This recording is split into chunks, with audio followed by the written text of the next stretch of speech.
इतना बिना रंगा क्यों है? होली का दिन और भद्रसेन के शरीर विशेषतः मुख कपोल का कुछ भाग बिना रंग के दिखता है। यह क्या आश्चर्य करने की बात नहीं है? मैं क्या तेरी भांति गुलाल के थैले में बैठा था? भद्र का कहना भी ठीक है।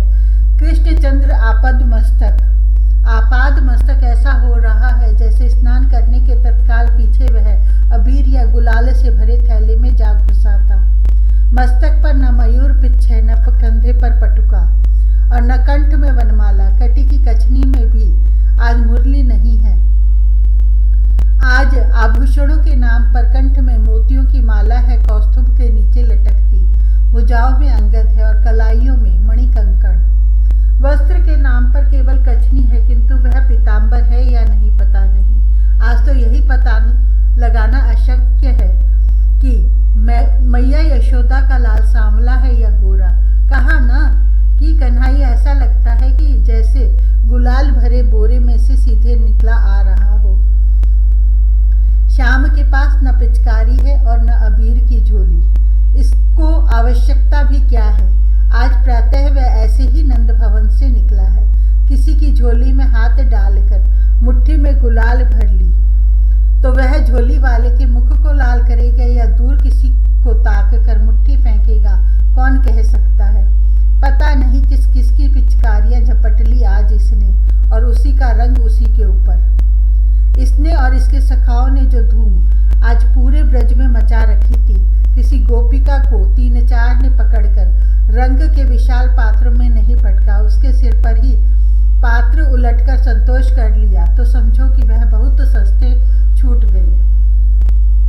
अब मध्याह्न होने को आया है। श्याम सुंदर सखाओं के साथ यमुना स्नान करने चल पड़ा है। अत्यधिक दौड़ धूप उछल कूद से सब कुछ शिथिल हुए हैं और अचानक कृष्ण की दृष्टि भद्र पर पड़ गई।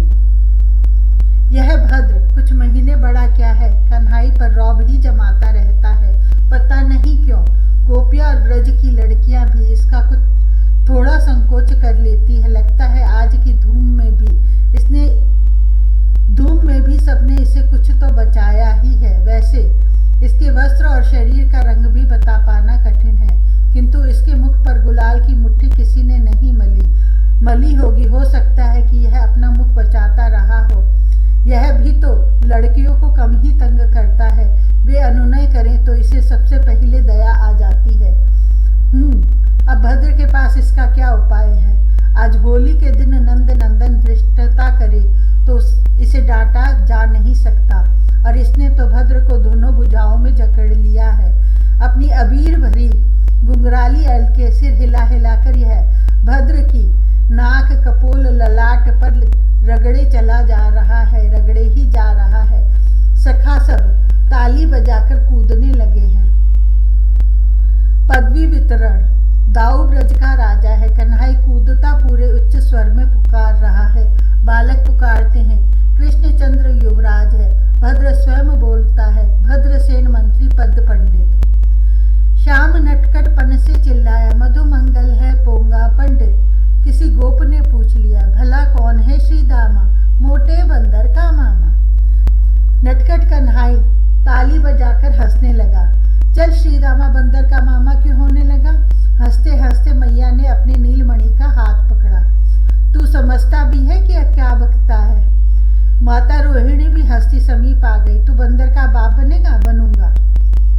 कृष्ण को हतप्रभ करना कठिन है। यह तो मजे से कहता है, मैं सबसे बड़े बंदर का बाप हूं।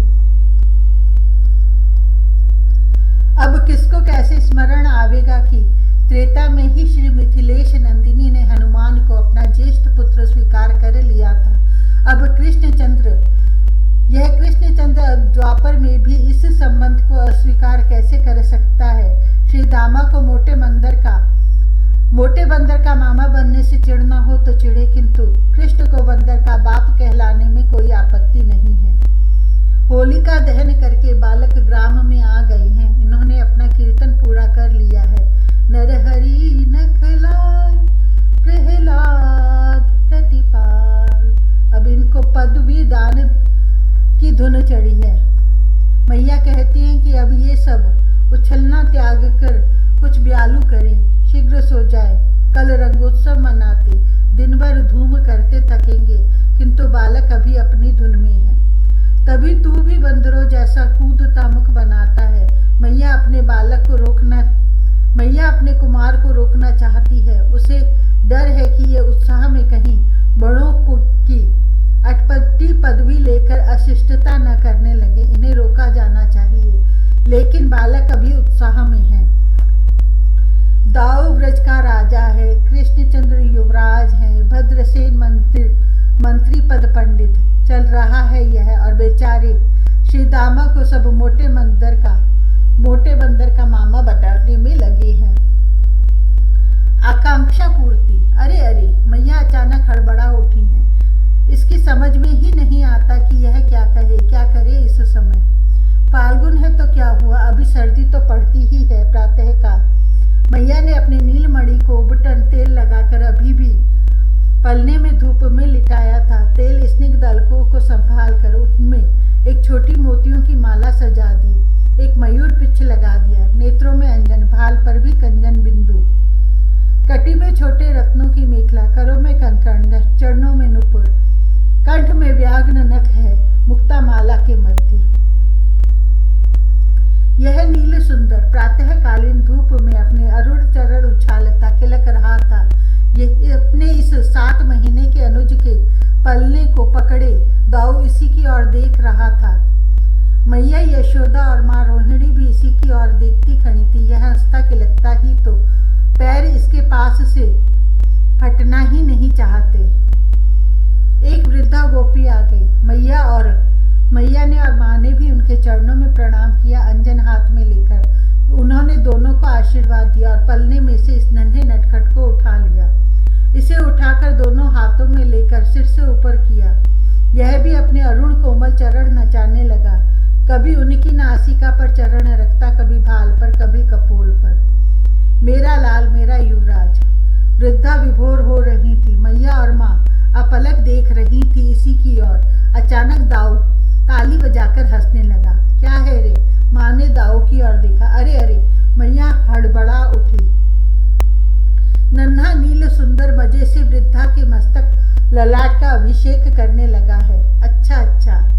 वृद्धा अत्यंत प्रसन्न हो उठी है। उन्होंने इस नटखट को ऐसे झुका लिया है कि उनके वक्ष उदर के वस्त्र भी अभिषिक्त हो जाएं। छोटा भाई नटखटपन करता है और तू हंसता है?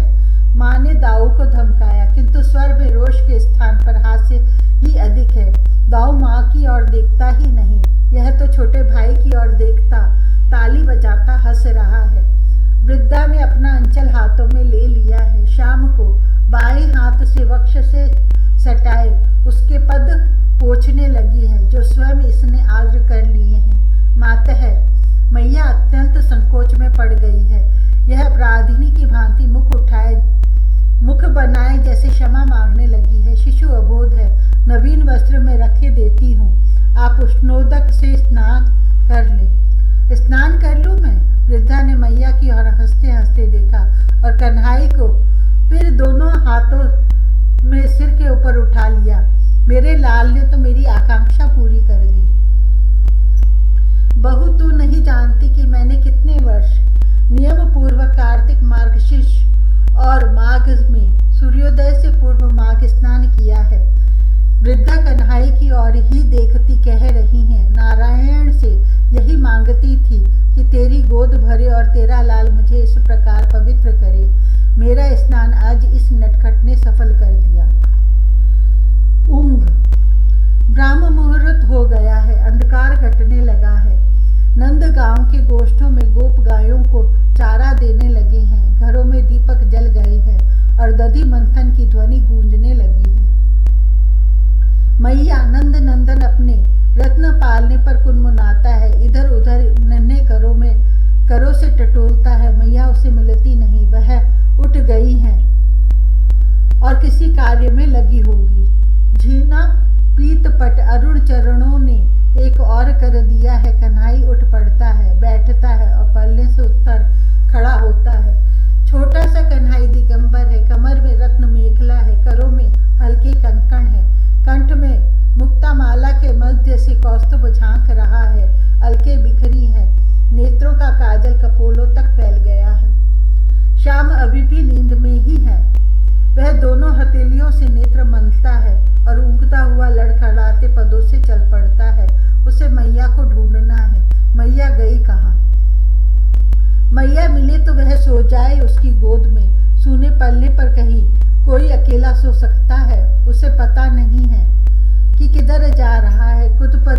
कुछ पद चलकर खड़ा होता है, नन्हा सा मुख खोलकर जमाई लेता है, नेत्र मलता है और फिर चल देता है, लड़खड़ाता, ऊँघता। कभी नेत्र आधे खुलते हैं और कभी बंद नेत्रों से ही चल पड़ता है। मैया कन्हई चौंकता है। उसे पता नहीं है कि वह नंद भवन से बाहर निकल आया है और मार्ग में खड़ा है, लेकिन नेत्र खुलने पर लगता है कि वह भवन से बाहर आ गया है। जो द्वार सामने दिखता है उसी में प्रवेश कर जाता है। मैया उस भवन की स्वामिनी चौंकती है। यह स्वर भी क्या छिपने वाला है? यह प्राणों को आनंद के सागर में उब चुब कर देने वाला स्वर, और यह ऊँघता लटपट पदों से चलता जो चला आ रहा है सामने नील सुंदर। लाल मथानी छूट जाती है। गोपी दोनों हाथ फैलाए झपटती है और कन्हई तो अभी नींद में है। उसे कहाँ पता है कि कहाँ आया है और यह कौन है। उसे तो सो जाने के लिए एक गोद चाहिए। गोद में शाम को लेकर गोपी वहीं भूमि में ही बैठ जाती है। अब उसे अपनी ही सुधि नहीं है। इस यशोदा के लाल ने उसके अंचल में सिर छिपा लिया है। उसके एक स्तन आग्र को मुख में लेकर दूसरे स्तन पर नन्हा हाथ रखकर वह तो सो भी गया। दूध पीने की उसे सुधि नहीं और गोपी को क्या अपनी सुधि रह सकती है। ज्ञान कन्नु तू जानता है ज्ञान किसे कहते हैं? आज वन में आते ही श्री दामा ने दौड़कर स्नेहपूर्वक श्याम का हाथ पकड़ा। हाँ हाँ, नंद नंदन उत्साह से बोला, तुझे चाहिए? तू लड़ाई की बात क्यों करता है? श्री दामा कुछ रूखा मुख बनाकर बोला, मैं तो पूछ रहा हूँ क्या? कृष्ण ने देखा सखा की ओर। आज सवेरे सवेरे एक बाबा मेरी और आकर पुकारने लगा, लाली लाली लाली। श्री दामा बोला, मैं दौड़ आया और उससे पूछा तुम्हें क्या चाहिए? फिर अब श्याम गंभीर हो गया था। ये बाबा बड़े विकट होते हैं, श्री दामा कहता गया। उसने मुझे झड़क दिया, लाली से लेना है। बुरी बात भद्र को क्रोध आता लगा। वह बाबा सामने होता तो कदाचित यह उसकी दाढ़ी नोच लेता। श्री विश्वानु बाबा के कुमार को कोई झड़क दे, ऐसा है क्या जिसे ये न दे सके? तू तो जानता है कि बहन कितनी संकोचशीला है। श्री दामा ने भद्र की ओर मुख करके कहा। वह ललिता के साथ द्वार पर दौड़ आई। लाली मुझे ज्ञान दान करो। बहन को देखते ही वह बाबा गिड़गिड़ाया, लेकिन बहन ने सिर झुका लिया। वह अपने पैरों की ओर वह देखने लगी। श्री दामा ने कहा, मैं समझ गया कि मेरी भांति से पता नहीं कि ज्ञान होता क्या है। सचमुच जो आह्लादिनी है उन महाभाव रूपा को क्या पता कि ज्ञान होता क्या है। उनसे प्रेम भक्ति मांगी जाती है या?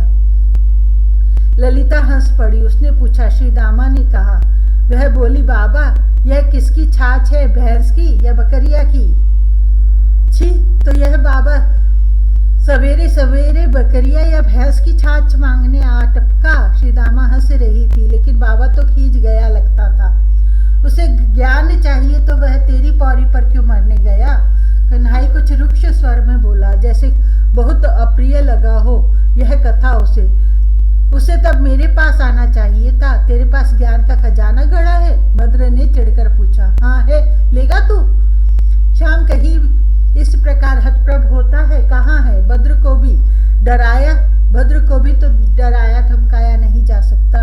तू इतना भी नहीं जानता?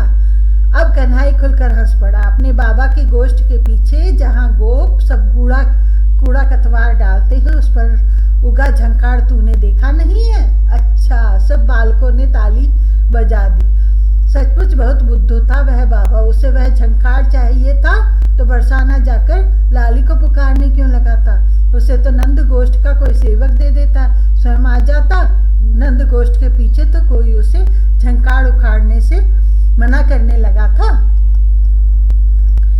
ये तो गोपों के अनपढ़ बालक हैं। इनकी समझ में यही आया है कि जड़ी बूटी ढूंढने वाला कोई जटाधारी भटक गया था ब्रज में आकर, किंतु आप बहुत विवेकी हैं तो विश्वास पूर्वक कह सकते हैं कि नंद गोष्ठ के पिछवाड़े कूड़े के ढेर पर उगा झंकार